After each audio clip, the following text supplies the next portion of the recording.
Well, all right. Let's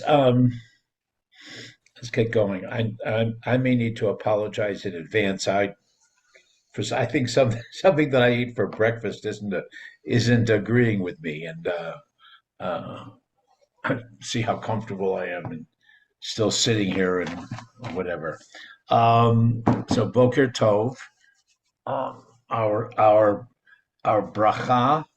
Baruch atah Adonai Eloheinu melech haolam, asher kitshanu b'mitzvotav v'tzivanu la'asok b'divrei Torah. Amen. We're moving ahead, and I wanted to look at both chapters 21 and 31 of Proverbs today. And I wanted to begin with with two kind of introductory readings. I don't know if anybody else has. I know that Ricky does. I don't know if anybody else has a copy of this book of Proverbs with commentary by Shmuley Yanklowitz. I don't know if anybody else has that, but No. but in there are two things that I wanted to quickly share. One is a framework, as he calls it, a framework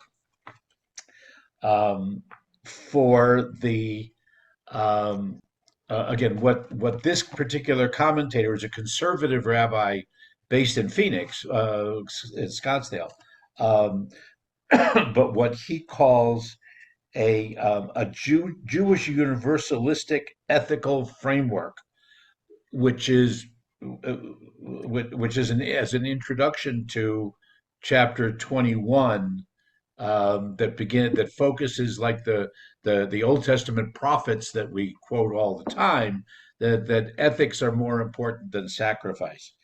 As I was looking at this, two things struck out to me as I was looking at it last week. One is this quotation from Rabbi Dr. David Ellenson, whom I spoke about in my Hineni sermon on Yom Kippur, who unfortunately died in December last year. But this was David Ellenson's comment. After all, Jewish tradition requires Jews to apply the fundamental Jewish values of righteousness and mercy to all humanity. Thus, in Maimonides writes, one ought to treat the resident stranger, the non-Jew, with derech eretz, that's civility and humanity, and with chesed, mercy and kindness, just as one does a fellow Jew.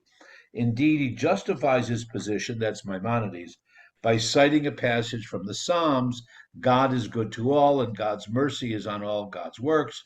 God is made holy as our community displays a concern for in need.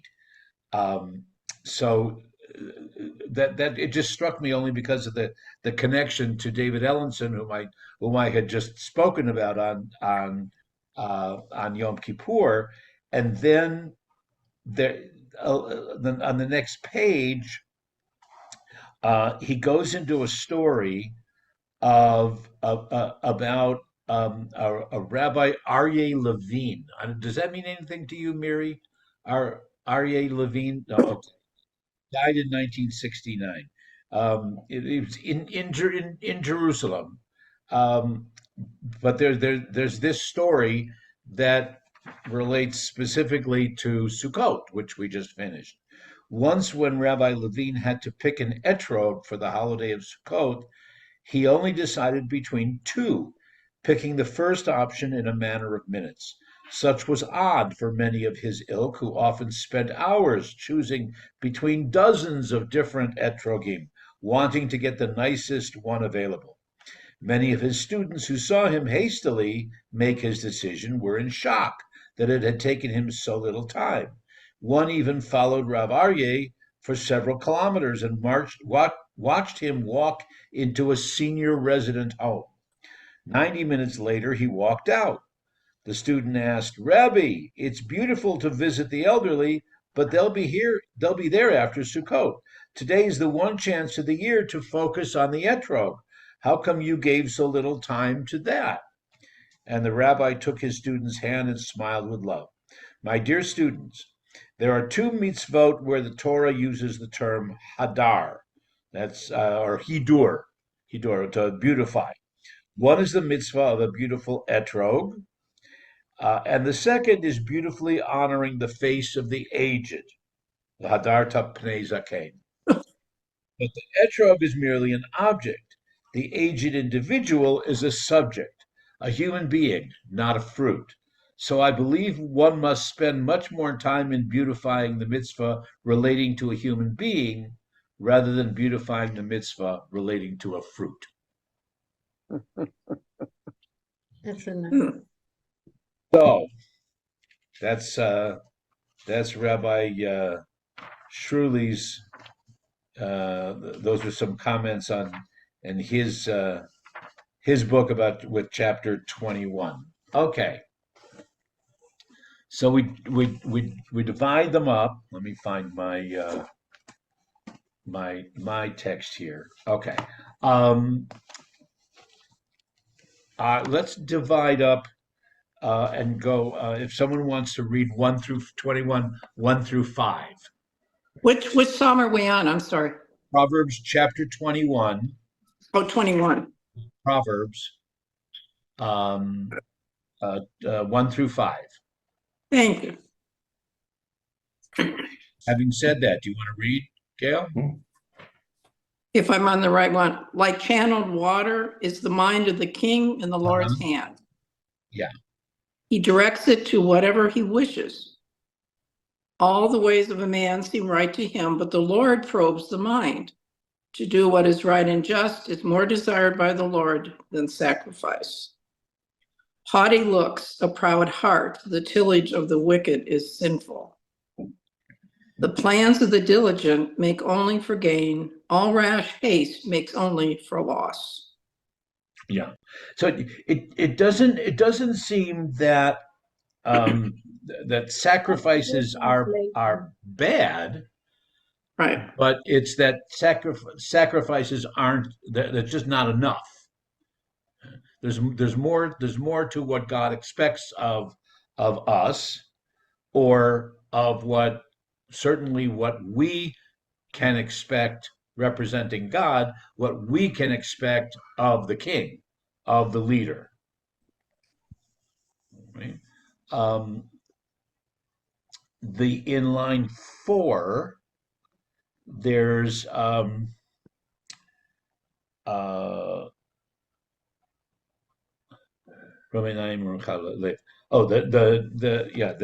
it says near. What was your translation for the second half of line 4? The tillage of the wicked is sinful. Yeah, what does that mean? What's the tillage of the wicked? The classic commentary does start off by saying this is a difficult and obscure phrase, but so okay. Well, the tillage would, to me, would seem the things you're working, doing, producing, maybe. So it's done before the planting, right?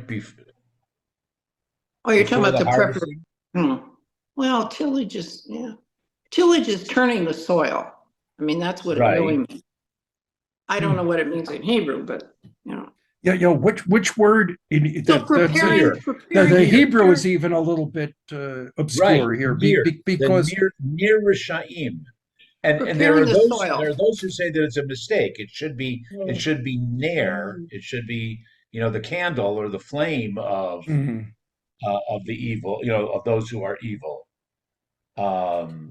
It is sin, but near they're all translating as tillage. Let me see what this one which is a very obscure word. I mean, Well, no, you're preparing. Tillage means to prepare the soil. No, I'm talking about. I'm talking about the word in Hebrew. No, the Hebrew word. The Hebrew word. The Hebrew word is unclear. No, tillage is a little clearer, but near isn't. Sorry. Near. I'm going to try and look it up in the etymological dictionary here.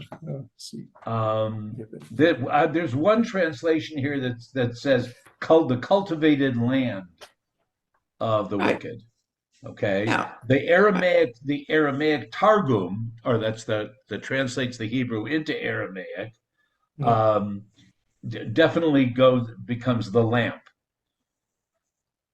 Okay, a haughty look, a proud heart, and the lamp for the wicked is to sin.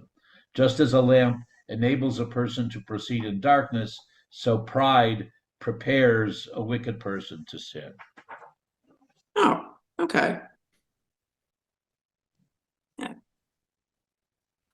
So it's the haughty look and the proud heart, or Right. the arrogant heart, serve as the if you're saying the tilling of the land, of the preparing of the land, the Right. preparing of Right. that's the motivation or whatever, the impetus for one Right. to sin. Okay. Actually, the etymological dictionary does also have it. It says it's to break up land, till for the first time, related to Aramaic or Syriac nira or niru, which is nearly broken land or a yoke. Okay. And he broke Yeah. up land tilled in the Bible. It occurs in Jeremiah, also in Hosea, in the imperative niru. Okay, so yeah, but it's just a very unclear. It's just sort of an obscure word. I guess I could say, yeah, Yeah. fallow ground. It's like And I, virgin I don't know whether I land. don't know whether verse 5 is haste makes waste. I mean, Yep. I'm Kind of not Yeah. sounds like that. right. Oh, yeah, for Mhm. sure.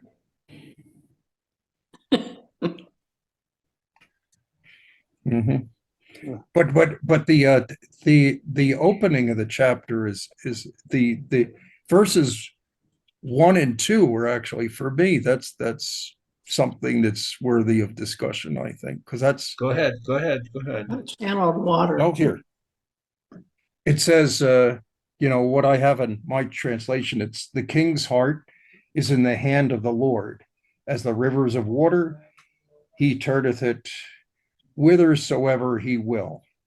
So it's sort of saying, it seems like it's saying that there is um, free will, but it's sort of Well, subscribing to the sort of old idea that God is really in control and above everything, and that God sort of tends to guide kings and rulers who hopefully are smart enough to receive the guidance that they're getting.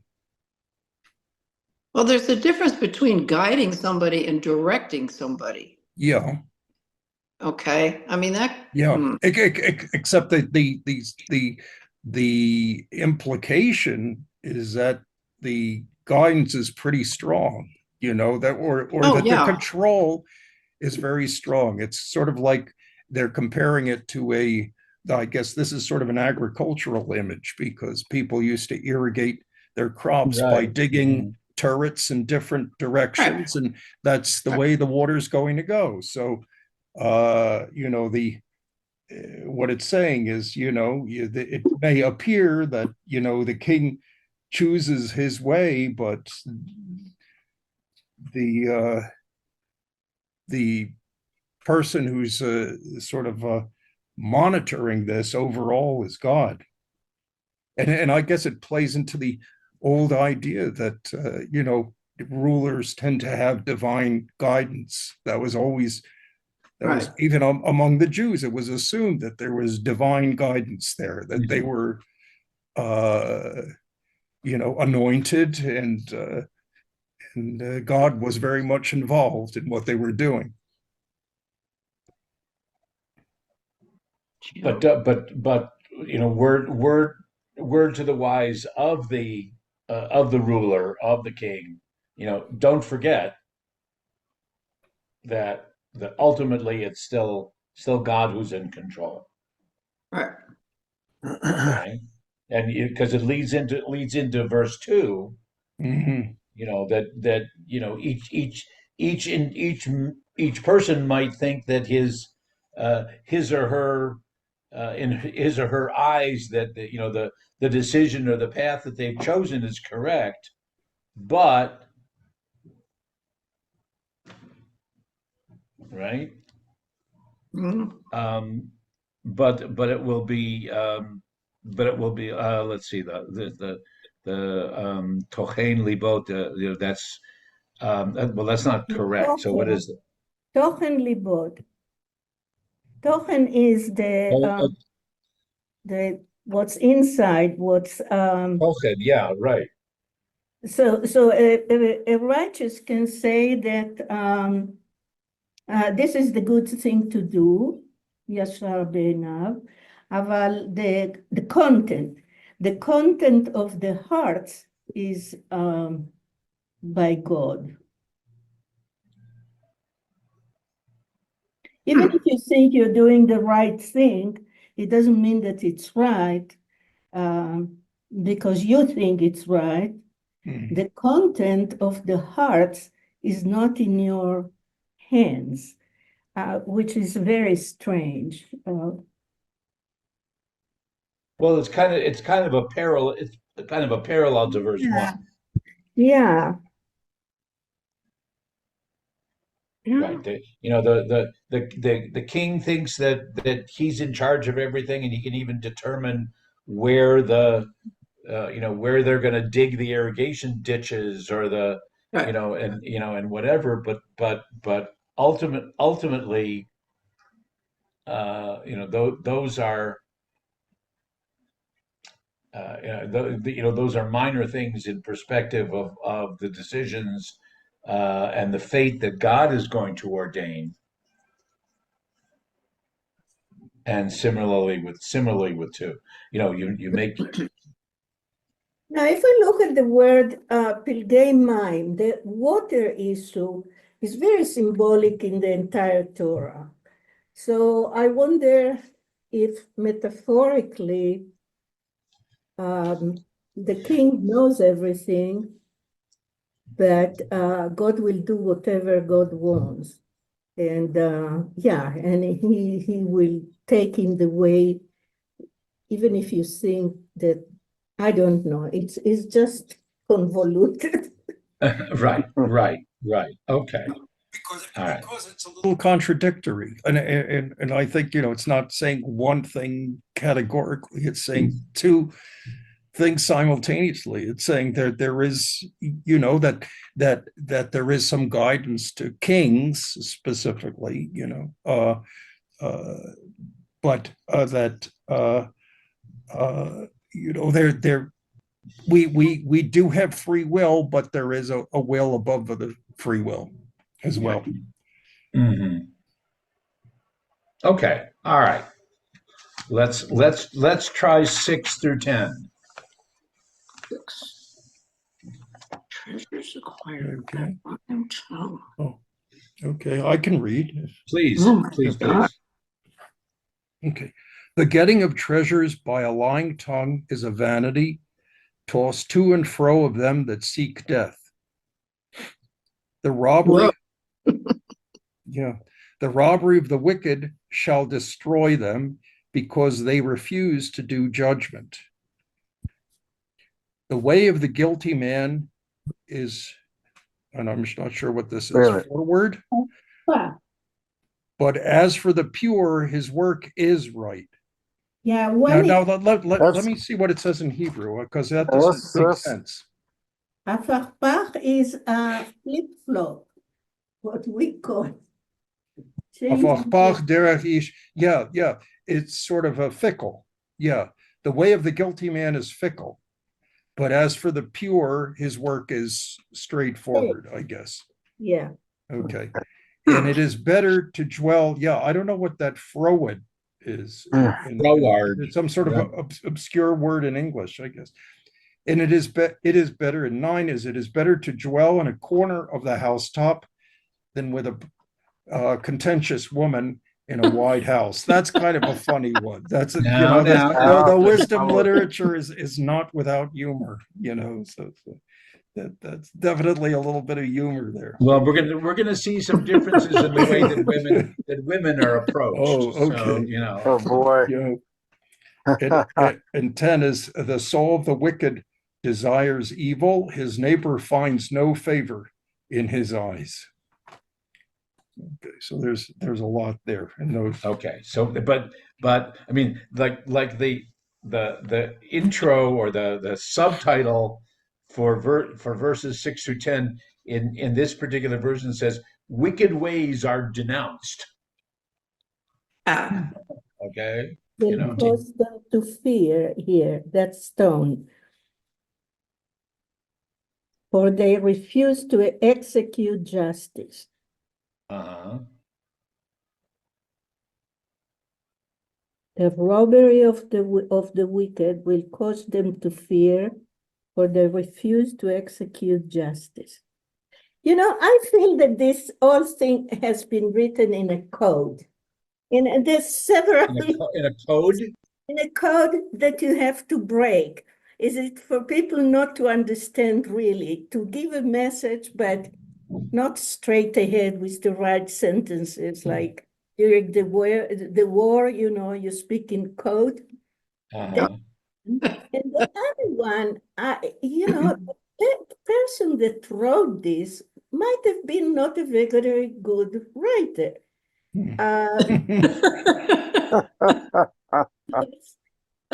Yeah, very That's good, all. Mary. It's certainly possible. yeah.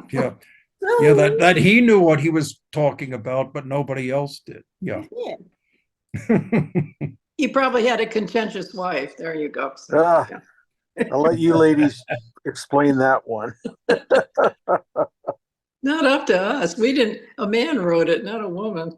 Right. Well, there again, we said at the very beginning, some of these were written as very pithy kind of what's the word, aphorisms, little statements that should, maybe not in English, but that kind of roll off the tongue, just words to the wise kind of thing, whether it's the teacher to the student, whether it's the parent to the child, whether it's the advisor to the king, and they're all kind of placed together. It seems like they're placed together thematically rather than a particular speech, or whatever. That somebody made the collections, and they all have that parallelism. Yeah. The first Yeah. part of the first part of the Yeah. verse and the second part of the verse, Right, that right. again either reinforces or takes it in a little bit different Yeah. direction.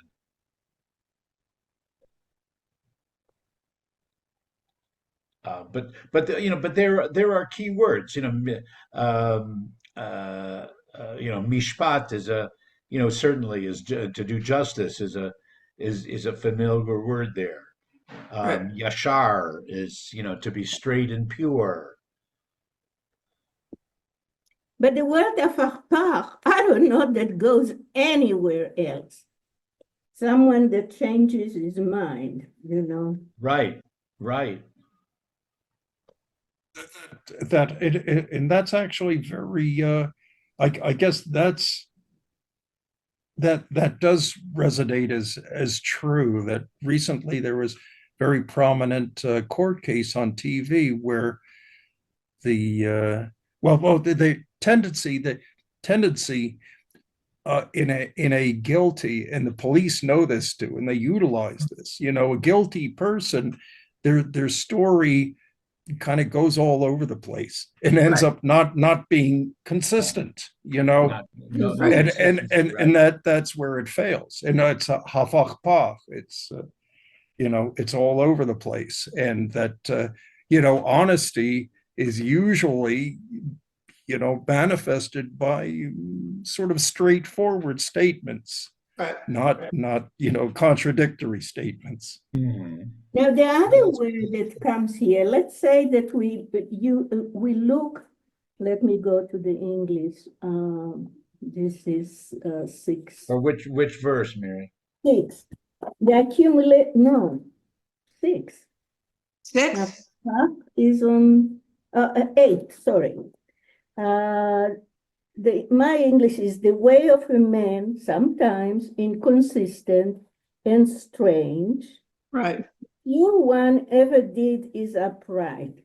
Now, I would put the comma after zar, after the word strange, because strange in Hebrew here, zar can be like strange, not, it's not strange, it doesn't belong there. It's like ger. It's a different way of like the translation here that it talks about is strange, but strange as a person that does not belong. It's not strange of what you're doing, you're doing a strange thing. Right. Out of place. Out of place. Yeah, Well, but I think but it's it like, does have in because it Jewish says tradition, person and zar. right? In Jewish tradition, Yeah, and and certainly in halakha, something that's zar is prohibited. Mm. right. It might Yeah, here they kind of in my book they kind of say they want to lean towards criminal. I don't know if I That's would what use I think. criminal, but Oh. but Mm. it's um, yeah. uh, Because the but verb we here, vazar, it's not vavaipu, since zar is not no, there. it's not Babel. Right. And then come vezach. So as zach is pure and his way. So Zach Yashar, right? yeah, and then if we look at the words in Hebrew, you have ish yashar, zar vezach. Kind of as you're saying is that these things were said and playing with even the letters. And then when you want to play with the letters, you don't make sense. Because that's, I don't know. But I would say Ish and Zar come together. And Zach Ish v'yashar Ish po'ado. Ish Zar V'Zach. Ish vazar v'zach.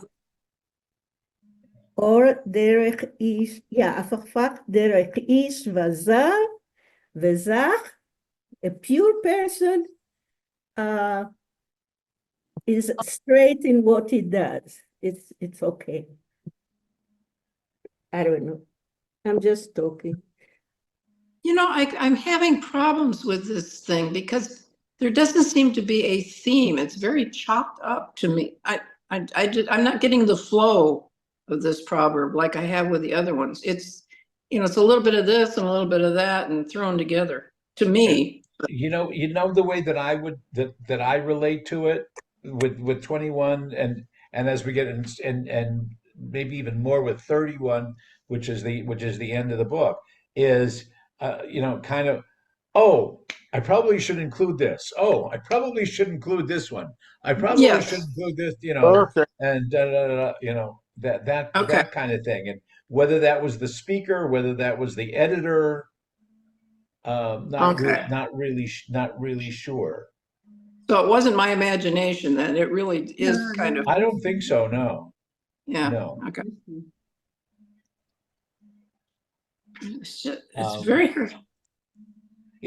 but again, like I said, that there are these key words that that kind of focus back on the notion of let's call it ethics.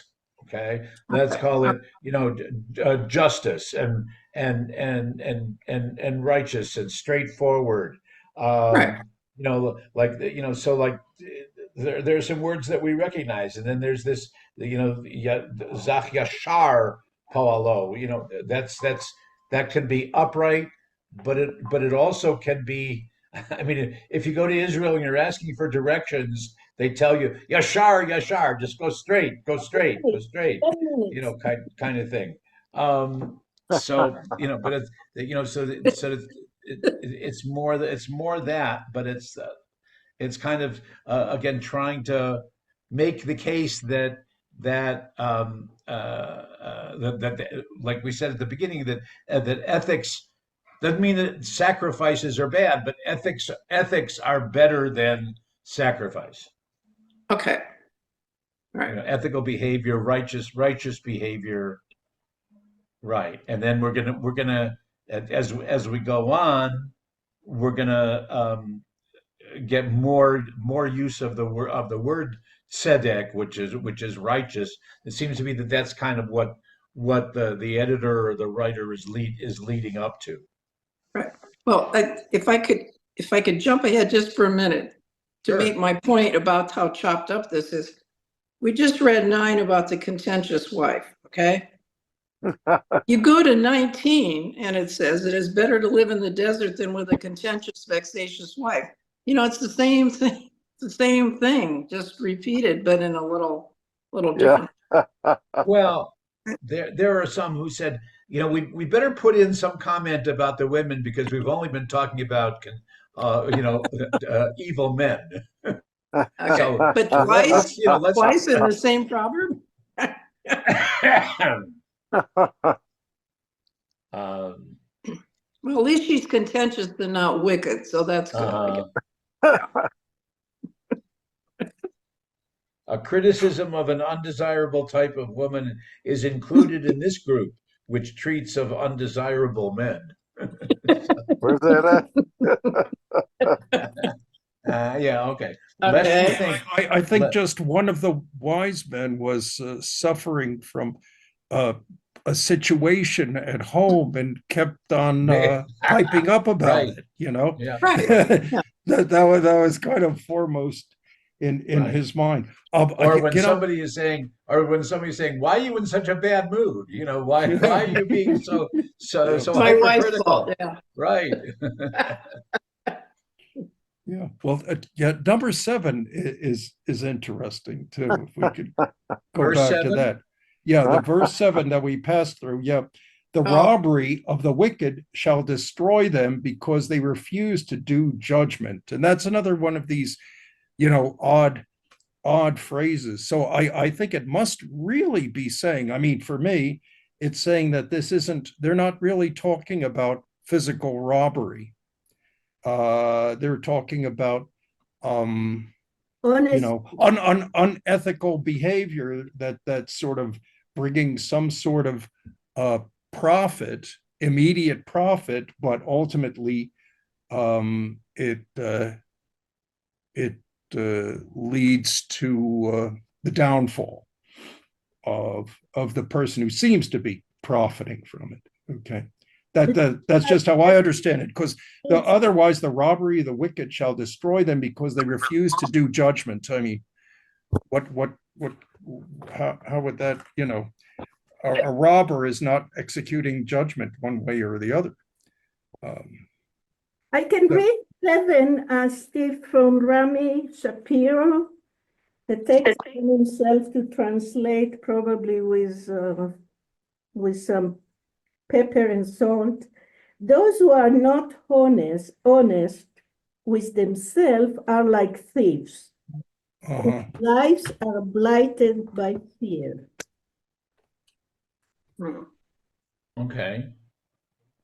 There's a classical commentary that says that phrase in verse 7 is parallel or connected to a phrase in the prophet Habakkuk, who I'm sure all of us know that by heart. But a phrase in Habakkuk about that the wicked men ensnare the righteous, catching them in their net and dragging them away. So again, it might have been a phrase that everybody already related to because they did know the prophet Habakkuk's words and admonitions. And and the key, we know the verb, the not the verb, the word key doesn't necessarily mean because. It can be translated a lot of different ways. It can be if, it can be when, it can be um, uh, because, and there are lots of others. So okay, so we went through nine, or we went through Yes. 10. We went No, through 10. 9. No, just 9. No, 10. We did 10. The soul of the wicked Yeah. desire the Right. neighbor, and Oh, um, don't hate your neighbor. Okay. is that well, 10 again, that's a little bit of an oddly phrased one too, but yeah, what I see of that is that, a person who's entrenched in evil, his whole life is turns into garbage. And no, it says that his neighbor finds no favor in his eyes. In other words, just everybody, he can't get along with anybody, you know. Right. He's just at odds with all. It's just a description of a type of person. Um, And of the response of yeah. his neighbors or his colleagues, Well, well, that who recognize, or only see evil in his eyes. Right. well, yeah. Except it's all that the subject is still totally the person himself, this impaired personality, or evil person. It's not so much about what the other others, what the Yeah. neighbor. So which is the his Yeah, yeah, eyes. yeah. Because the Hebrew, going back to the Hebrew here, we have uh 10 nefesh rasha utara lo yuchan beinavreu. Yeah. Yeah, I'm not sure whether it's Right. Yeah. It whether could it's the be. neighbor doesn't like him or he doesn't Uh-huh. like the neighbor. Oh, that's unclear. It truly is. Does he doesn't find favor in his eyes, or in his neighbor's eyes, but That Yeah. right, or in the eyes of his neighbor. Anyway, Hmm. okay. Um, then what they do is they go 11. They bunch together with focusing, like I said, to focus on tzedek and tzedakah, as opposed to the mishpat and Mhm. yashar and those words that we had earlier. Now we're going to, from 10 all the way to 27, um, still in the context of ethics. Then the last several phrases, um, they say maybe going back to talking only in the context of the court, of judicial.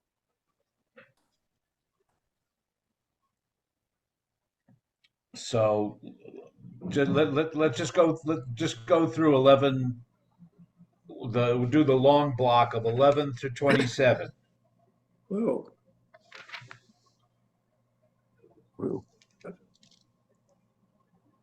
Somebody want to read?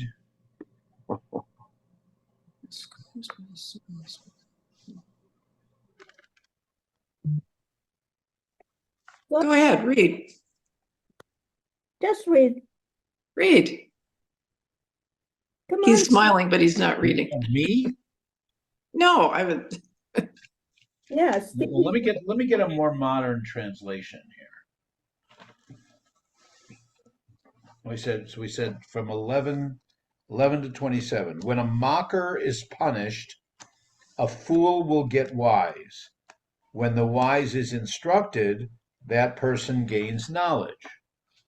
Okay. The righteous one understands the house of the wicked, perverting the wicked to evil.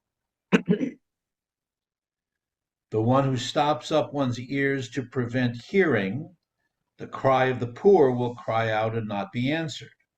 That's good. I like that. Okay. A gift given in secret averts anger, just as a bribe in the bosom prevents strong wrath. Ooh, okay. Hmm. There's joy for the innocent when justice is done, but terror for those who work iniquity. The one who wanders from the way of understanding will rest in the company of the dead. One who loves joy will be a person who wants. The one who loves wine and oil will not get rich. Okay. The wicked are atonement for the righteous, and the faithless are in place of the upright. Okay. A quick comment about Mordecai and Haman there.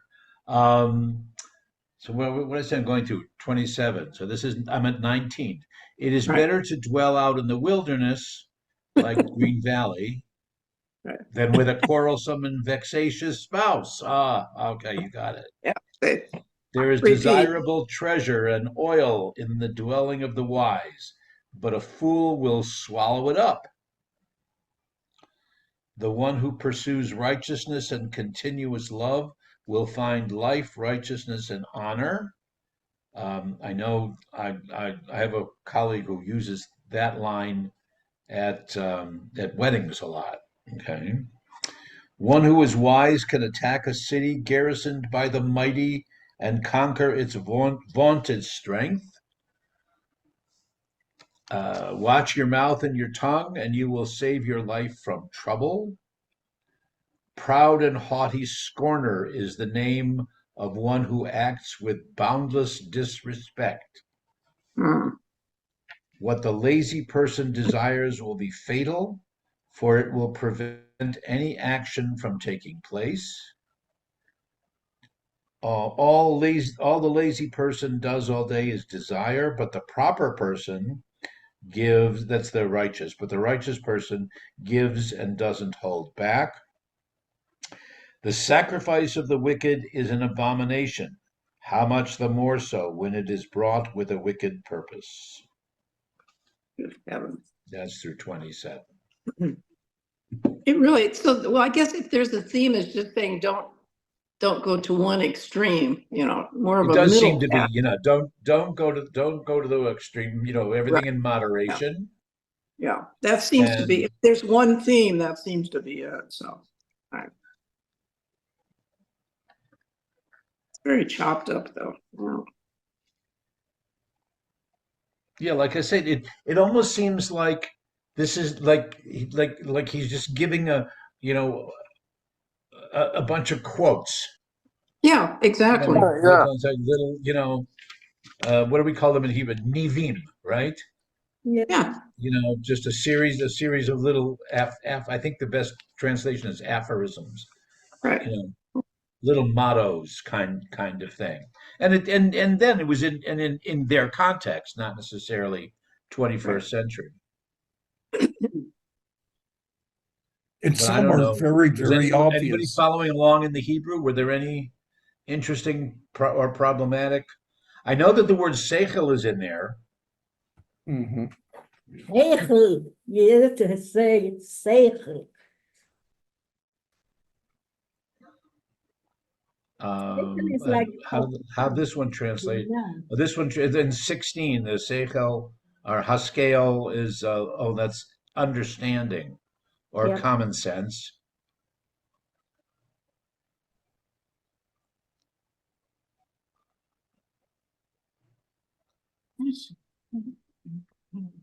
Why is that the one who loves wine and oil shall not be rich? Or No. Well, it's just sort of stating that don't get too wrapped up in materialistic items because then you'll never have enough material. Right. um, the person who gets very wrapped up in possessions okay, is never really happy. yeah, or I think there's one of them that says that's a characteristic of the royal palace. Uh, Oh, there's a lot of wine and and everybody being being covered in oil and cooled down in oil and things like that. In the Talmud, oil and wine is used to explain all kind of stuff, like cheating in for merchants. They give the examples of the wine, if you leave the bottom of it, and the oil. They are used like Reuven and Shimon, kind of Uh-huh. thing. Yeah. What I'm not really following what you're saying. Miri, could you? Well, It's in the Talmud, like basar vadam. It's they're always connected. Just Oh, the phrase. as a Isn't that what you mean? phrase. Okay, wine and oil. and if you want to low, for example, one of the things that you should not do is if you have just the bottom of the wine, you cannot add water and sell it as such. Right. So it's about weights and measures and things like that. And what I'm saying, it's like a phrase. It's like using Shimon and Reuven by explaining Steve and Norm, just on regular basis, using them as an example for other things that you can generate from that a lot of stuff. It's not, that's my association, that's all. Now, just as we are going along, I never read this, although I have a mark there somewhere. This book by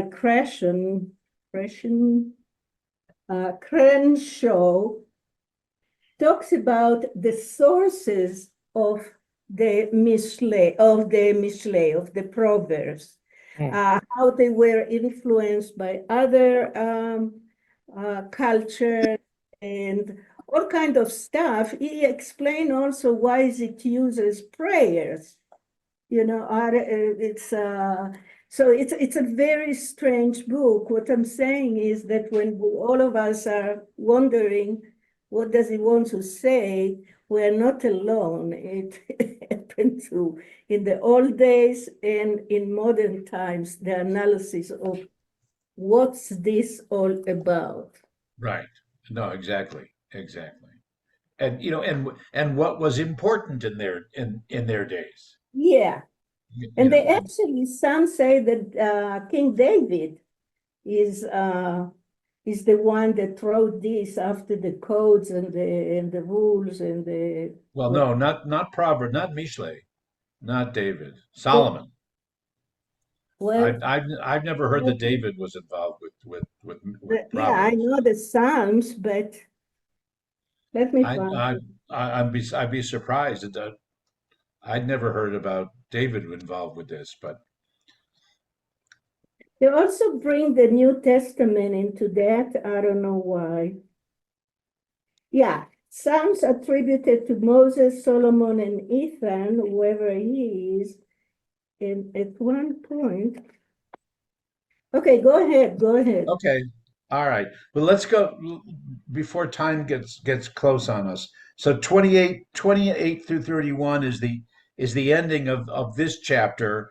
And like I said, some of them say uh, this may be addressed more in a judicial, relating to testimony in the courtroom kind of thing. False witness shall perish, but the man that obeys shall speak unchallenged.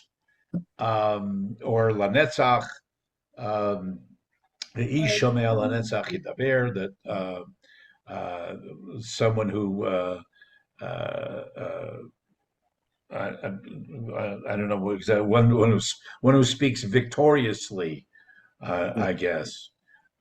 Wicked man hardens his face, but as for the upright, again, that's the yashar, that word that we found. He looks well to his path. Um, uh, and I think that there's a play on words there because this one is yachin and the other one was Yachon or something like that. So there's a play on words. Um, then back to words that we had in the very beginning of the book. There's no wisdom nor understanding nor counsel against the Lord. Right. Okay, in chokhmah and tavuna,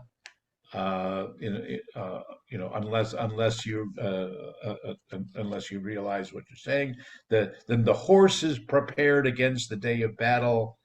Um, uh, and victory uh, or salvation is God's for the in the battlefield. So I'm not sure what the last phrase has to do with testimony and witnessing that they talk about, but that's how it concludes. It is the strangest thing. Okay. Yeah. I just see it as a totally disconnected phrase. It's just saying, you can be totally prepared for war, but the outcome is in the hands of God. That's all. That almost sounds like fate, though, Well, it's just recognizing that they're sort of contradictory principles that appear in sometimes even in the same phrase, but that there is free will, but there is also God, so. This classic commentary points out that the early Israelites did not employ horses in war. Now Solomon had horses, right? Had plenty of horses. We know that because we know where his stables are. But earlier, the horses were characteristic of the enemy armies. Oh, okay. So they're talking about the enemy, not. Yeah. Yeah. Oh, okay. Now that would make more sense. Right. Yeah. So the enemy relies on the horse, Gotcha. but we rely on God. Mhm. Okay. Now that makes sense to me. Okay. Thank you. No, don't thank me. This is really a weird proverb. I mean, right. Okay. All right. it isn't a proverb. It's a bunch of stuff. It's just Yeah. Okay. Let's jump to 31. okay. And this is the best way. This is the best way to conclude. Oh dear. The Eshet Chayil, the woman of valor. I'm sorry. Okay. So here, let me give this background.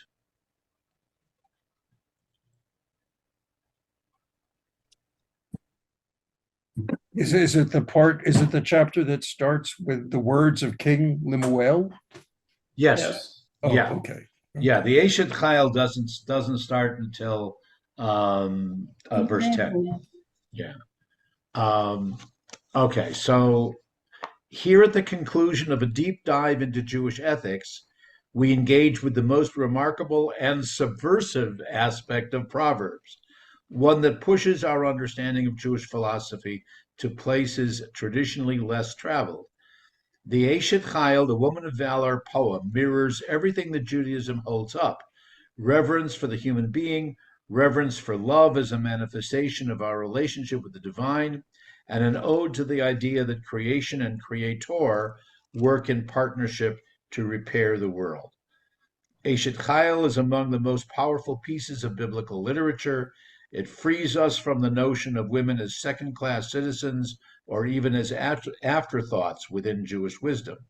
In the Bible, men and women are meant to be together, so another text on the value of the relationship is not very interesting at face value, though it is still beautiful. Traditional texts are often heteronormative, with some minor reinterpretation. A queer couple can potentially make this passage relevant and meaningful for themselves as well, et cetera, et cetera, et cetera. Goes on and on and on and on and on. Okay. Um, so 30, 31.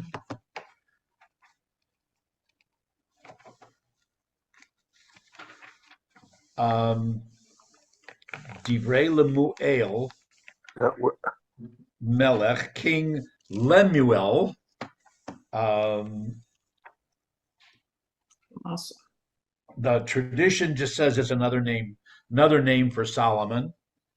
Oh, Uh, but so we don't really know if there's another, another name. Nothing is known of a king by that name. So it could have just been, could have been a nickname. There's Lamo Ale. Rashi says it just means someone whose attention is towards God, right?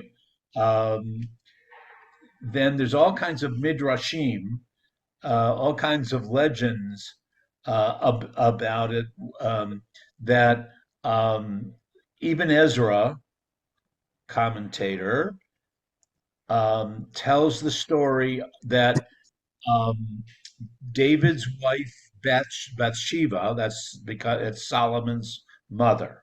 Okay. Solomon's mother wanted her son to study and to be a wise man, to be a chacham, to be, they didn't have rabbis, but the Midrash says that she wanted him to be a rabbi, whereas David's other wives all were fighting that their sons should be king. And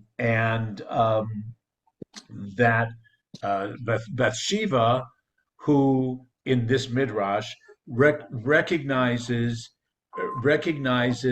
how disastrous of a role a woman can play in the king's life.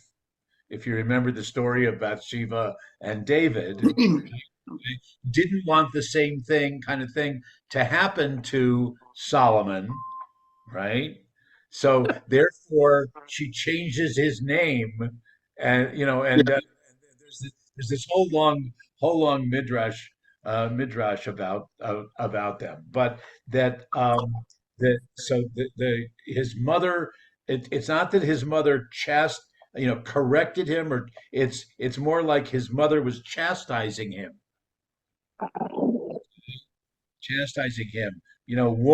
warning him about women, kind of. okay. There's that there's that introduction in the midrash, because what I said in this introduction, what I just read to you from Shirley Yankovic, is not what the classical commentators would would be Well, saying for a context. you have to keep in mind she would really know the power of women Absolutely, if anybody did. absolutely, So yeah.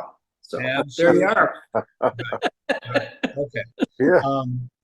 Then you can't really tell from verses 2 and 3 in the English, but in the Hebrew, all of a sudden, the terms, the term bar and beri, for son and my son, that's Aramaic. It's not Hebrew.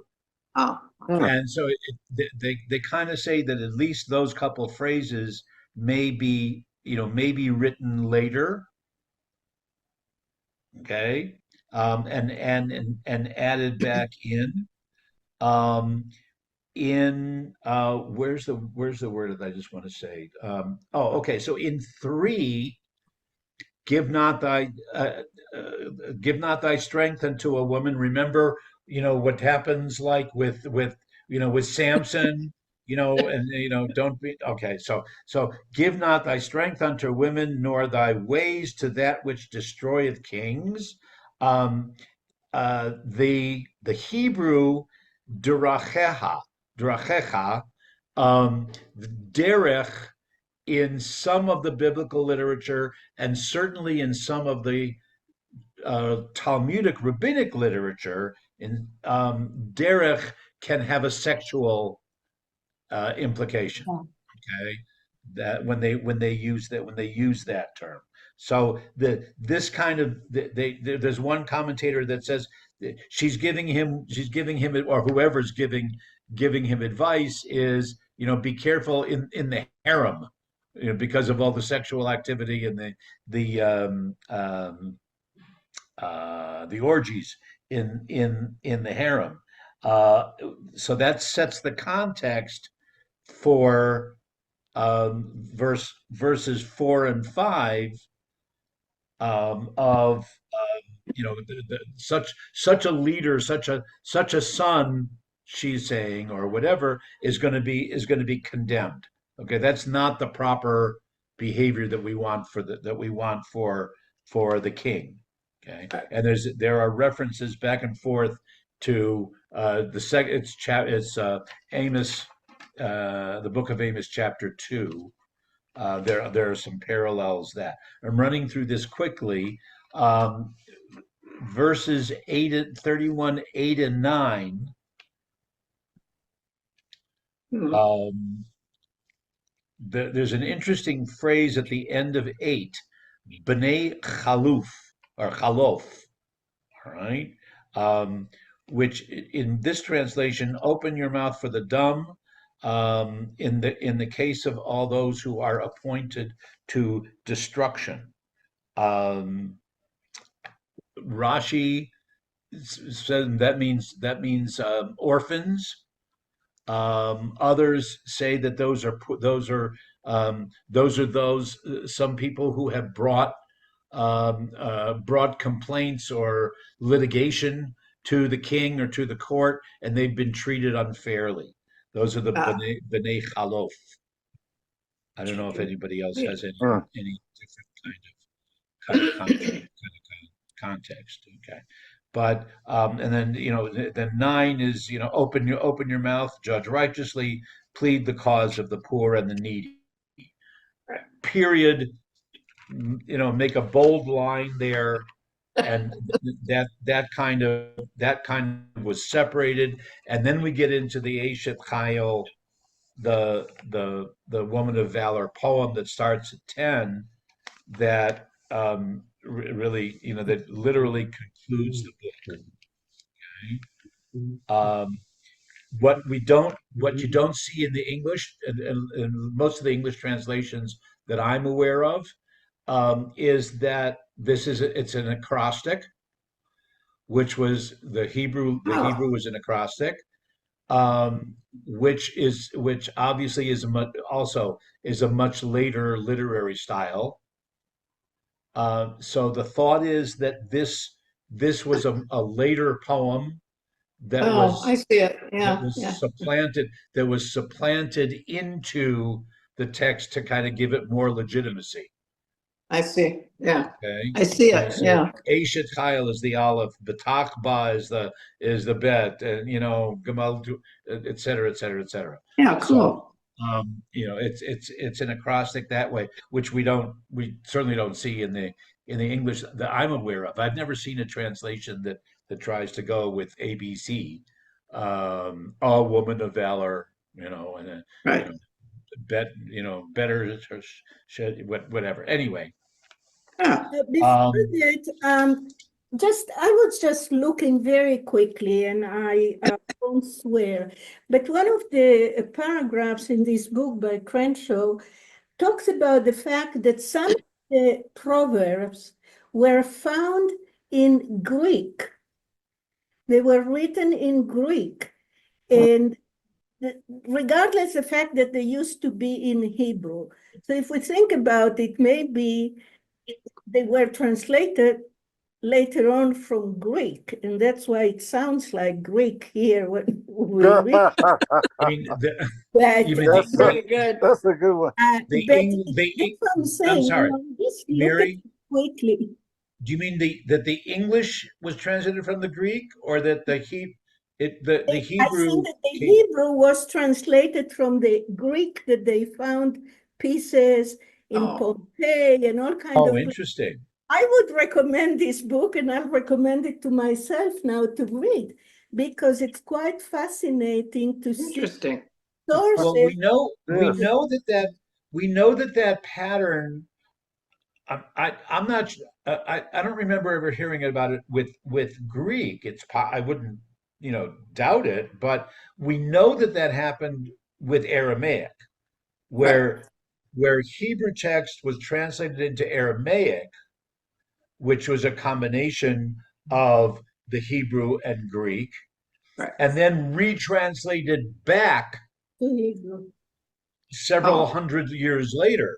later. So the pattern and verbiage and grammar and whatever changed when they put it back into Hebrew. So the same thing might have happened. I Yeah, have yeah. no way of That's now why knowing one way or this the other. analysis sounds very interesting. It's Yeah. not Okay. All really. right. So I mean, I think much of this is familiar. Let me and I'll go through it quickly, and then we'll have to. So Excuse me. Excuse me. go ahead. Oh, yeah. I'm embarrassed to ask, who is the other gentleman that's in our group? I have never heard his first name. Oh, I'm David, Steve's brother. No, David, yes, but then there's another gentleman Talking too. about me, Oh, John. John. Yeah, my first name is John. John, thank you. I'm Yeah, John. embarrassed. no problem, John. Yeah. John's a temple member. No, I know that, but I didn't know his first name. I'm sorry. It's, Ah, I hold on a minute. I just hit the wrong button here. I know I see everybody's name in the video blocks. Uh, is mine without a name? I'm just wondering. I'm no, not it's on seeing it on mine. mine. Ah, there it is. There, yes, you're right. I never noticed that the name shows up. My apologies. Oh Thank no, no, no need to apologize, Gail. Thank you. No, Oh, I no never problem. noticed that name showing up. Yeah, Yeah, thank, no, no problem. okay. Okay. Yes, So just for purposes of speed, let me go through this and adding some of the comments as we go. But yell out or I'm looking down, so if you raise a hand, won't necessarily see it. But call out if there's something that you want to add. So beginning at 10. This is a newer translation. A worthy woman who can find her value is far beyond that of pearls or coral. Her husband's mind is set at ease. He does not lack for gain. She treats him well and not badly all the days of her life. She seeks out wool and flax and works willingly with her hands. She's like the merchant ships bringing her bread from afar. She gets up while it is still dark and gives food to her household and a portion to her maids. Okay. In other words, the wife is involved in the management of the household, right? Maybe even she's in charge. But whether it's not just the cooking and the cleaning. She's also involved in the fiscal maintenance of the house, and she is eager to do all kinds of work with her hands. Um, she 16. She considers a field and buys it, and from the fruit of her hands she plants a vineyard. She girds her loins with strength and toughens her arms. We're not sure if that's sexual related or not, but she is constantly checking out the merchandise. Um, she engages in legal commercial activity. The fruit of her hands, grapes. Because every home has its own vineyard in those days, and she's responsible for the money that she accumulates in her business. Oh, and they make a point of saying, how do we know that every house had its own vineyard? Okay, because of the phrase tachat in Hebrew, tachat gavno, that each, that Half of each, the that we snow, usually yeah, translate, each half of man the shall snow, yeah, return to his, Oh, and to his okay. own vineyard, right? Okay. In yeah. when there's no more war. Okay. Um, a 18, she knows that the merchandise is good. Her lamp does not go out at night. Again, don't think in terms of that being a red light district. All right, it's Yeah. not that. It's that she's so concerned about the merchandise that even into the nighttime she's tasting the wine and she's making sure that everything is proper. Um, verse 20, she stretches out her palm to the poor and her hands to the needy. Commentary, she has a heart, she cares. 21, she does not fear the snow for her household, for all of them are clothed in scarlet. She made Just coverlets for herself. Her could I ask clothing you a is question fine there? linen and purple. Her husband is known in the gates when he sits with the elders of the land. So Hmm. we talked about that she cares. She's prepared. She's made the right kind of garments for herself, for her children, for her husband. The husband is known. Possibly it could be understood as the husband. The husband is known because of her reputation, because of the fine clothes that she makes for him. So he's identified because, oh, Mrs. Schwartz makes those kind of clothes. All right. Could I hold things up for a second with a Klutzkasha? A Klutzkasha is not necessarily a real wise question. Okay. Yeah. For Gotcha. those not familiar with the phrase, but shell egg wasn't Snow. the obvious translation, yeah, is snow, but snow wasn't kind of a major issue for most of the geographic area that Right. this talks Right. about. If you see snow, it's a couple of flakes, so she doesn't have to. Are they referring to something else possibly? Well, but Does Shellig have another meaning when because they didn't have blizzards in this area? No. It wasn't a big fear, When Miriam gets the leprosy, her hands are white like sheleg, like snow. So they knew about Are They they knew calling it. about Yeah. are they talking about leprosy? Oh no, no, you're what I'm just saying saying I is think when they're no just talking no about cold weather, just cold weather. yeah, maybe. Yeah. As a That's uh, sort of that. as a sort of a general term because question one is when does she sleep? Question two is Thank you. with the older people probably paying sheshbesh or cards or having coffee. That's the only thing that he's doing according to this passage. Right. Right. yeah. I think I have flunked this test. Totally. Okay. So we're at 24. Oh She God. makes she makes a chemise and sells it and delivers girdles to the merchant. Okay. Um, Strength and honor are her garment. This is one of those famous phrases that taken out of context all the time. Strength and honor are her garment. She will laugh at a future day. The Yom Acharon. She's going to laugh at a future day, or until she laughs until the day of death. She will die happy with a good name. Um, she will die. One comment was Oz v'Hadar, that she has a strong financial position. She's self-sufficient, um, and she has, in addition to having the Oz v'Hadar, in addition to having the strength and the reputation, she also has personal esteem, self-esteem.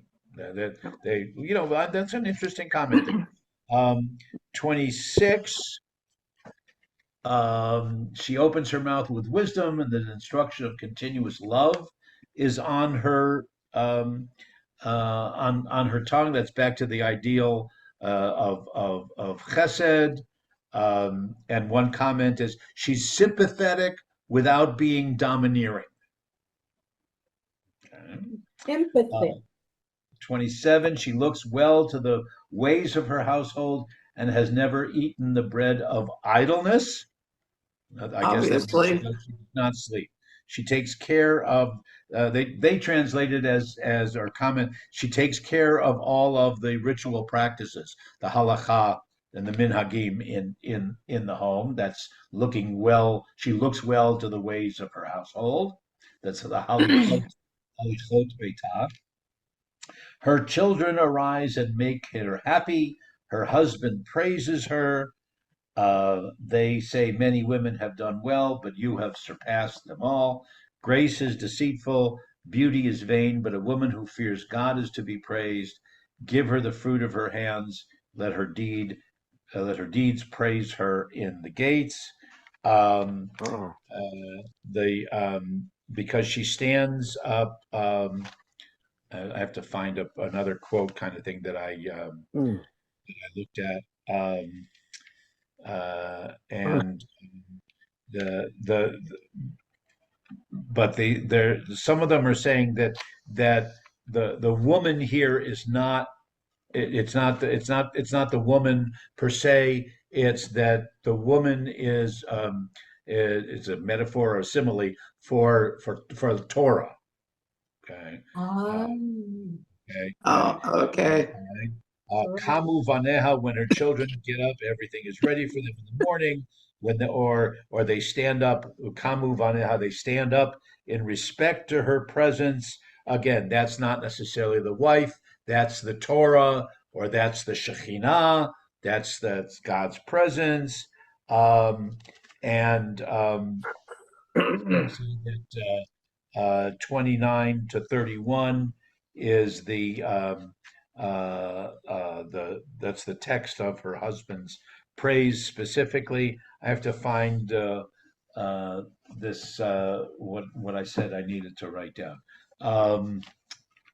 It's like Since physical beauty is often praised, the author feels that it's necessary to praise moral beauty. Um, Right.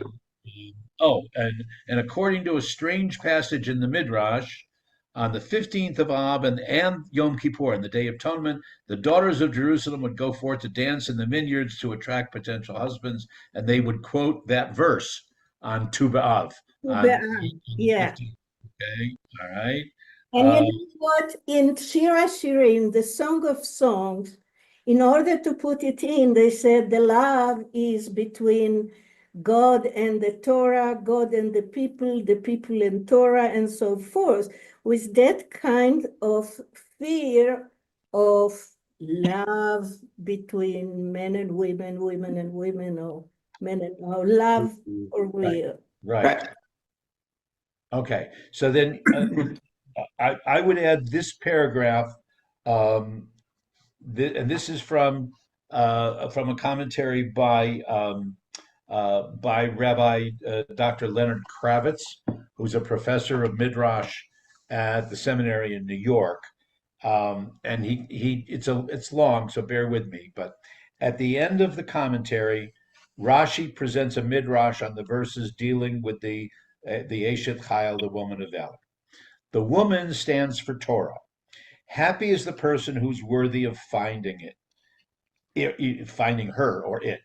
He does not lack for gain, either in this world or in the next.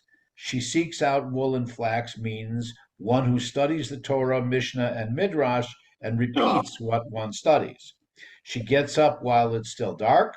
Those who study Torah arise early in the morning. She gives food to her household. The teacher apportions what students should learn. She considers a field and buys it. The Torah with design controls the man of the field. She buys it literally. She takes it referring to taking him from the world to destroy him. She plants that's the enemy of Torah. She plants a vineyard. The Torah plants Israel in the world to come, the Olam Haba. She knows literally. She tastes the Torah, and knows its word. Her lamp does not go out at night. Refers to the final plague in Egypt, The firstborn Egyptians were smitten and Israel was protected during the night visit of the angel of death. She does not fear the snow. The Torah protects from the snow and from the fire with which the wicked will be punished. All of them are clothed in scarlet, refers to the blood of the covenant of circumcision. She looks well to the ways of her household, means that the Torah teaches the correct way to keep far from transgression. Her children arise, those are the students of Torah. Her husband is the Holy One of blessing. Grace, God, in other words, grace is deceitful and beauty is vain, refers to idolatry and what is associated with it. Give to her refers to the world to come. The fruit of her hands means the glory, greatness, power, and dominion due to the Torah. So, the tradition, of course, is that Eshet Chayil is recited on Friday night as part of the Kabbalat Shabbat. Is that the husband blesses the wife before blessing the children. I actually have a little match holder that goes with my Shabbat set, for candles, and on it is part of that quote. Right, So, right. So it's a little off color, but I do have to tell you the story. Cool. So back in rabbinic school more than 50 years ago, there was one professor. His name was Sylvan Schwartzman. When Schwartzman taught, he was a professor of education, but he also taught a course. I think they called it practical rabbinics or something like that. It's kind of like what you need to do to before conducting the wedding, what you need to do before conducting the funeral, what you need to do, and I've mentioned, I don't know about in this group, but on the final exam, because he had mentioned this in a lecture, because the assumption was that beginning rabbis would all have to be like the Sunday school directors, at the large synagogues before you went out on your own. So you needed to know how high a urinal should be if you were building a school wing for the religious school, for the Sunday school. You needed to know how high or how low the urinal could be for the boys in the Sunday school. Anyway, Schwartzman, so went in one of the lectures about how to prepare for officiating at a funeral. And he said, Amos, this is a true story that he said that happened to him when he was a young whippersnapper rabbi. He was called upon to do a wedding. I'm sorry. He was called upon to do a funeral for for a woman, and he met with the family, and the family, just literally could not stop glowingly talking about their mother, grandmother, sister, whatever the role, that everyone loved her and she was always dressed to the nines and this and that. And she was recognized out in the community and she was successful. She had her own business and da da da da da da da. So he obviously developed his eulogy based on the Eshet Chayil, poem. Right. And so he starts out, and these are the days, and this was in Cincinnati, and he starts out and does a little bit of Hebrew and then goes on with the English. And he starts to hear, after 2 or 3 verses, he starts to hear some chuckles. Why are people chuckling? Why are people laughing? And he goes further and further, and people are outright laughing. Okay. So somebody came up to him afterwards and said, Rabbi, there was a lovely funeral, but do you know what Mrs. Stein was famous for? And he said, no. He said, she ran a house of ill repute. And so go back through all of your lines. A woman, her price is far above rubies, and and she dresses like this, and she maintains all the books correctly, and all of. So we learned our lesson. You really have to make sure that you get all the information before you develop. Oh, yeah. And it Anyway. is, Right. it is a very popular to Oh, quote from Ancient absolutely. Chayil on gravestones of No women. question. No And you know, question. Right.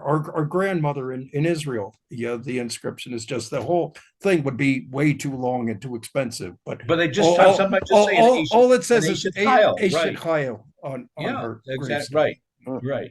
Right. Mhm.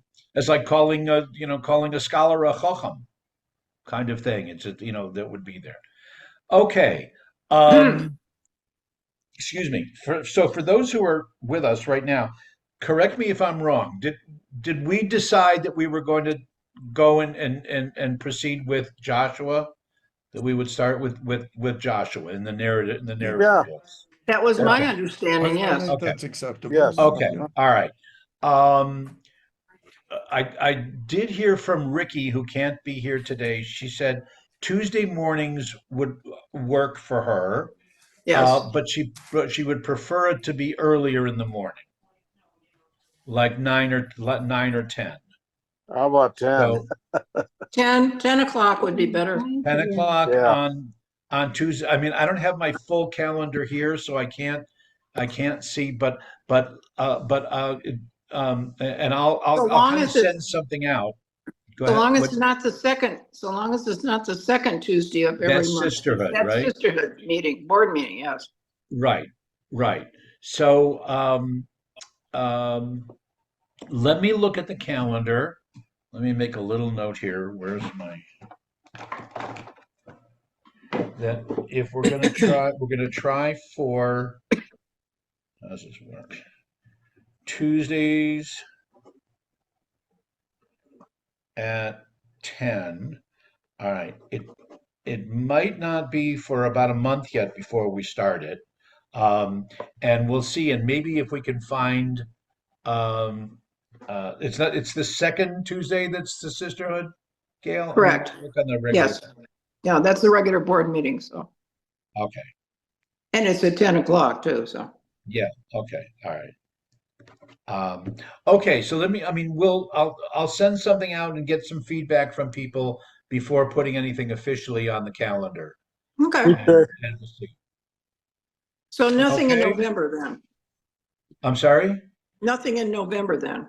Nothing in November. We've got Okay. we've got the gala. I've got a workshop that I'm doing on the 21st about legacy and sacred aging Right. and Okay. some things like that. So it'll be a while before we get started. Okay. Okay. Should I have created a Zoom for that legacy and sacred aging? Because I don't think there's a Zoom set up for that. I don't know if it would come through you or through program committee, but I'll find out, Steve. Thanks for offering, but I'll find out.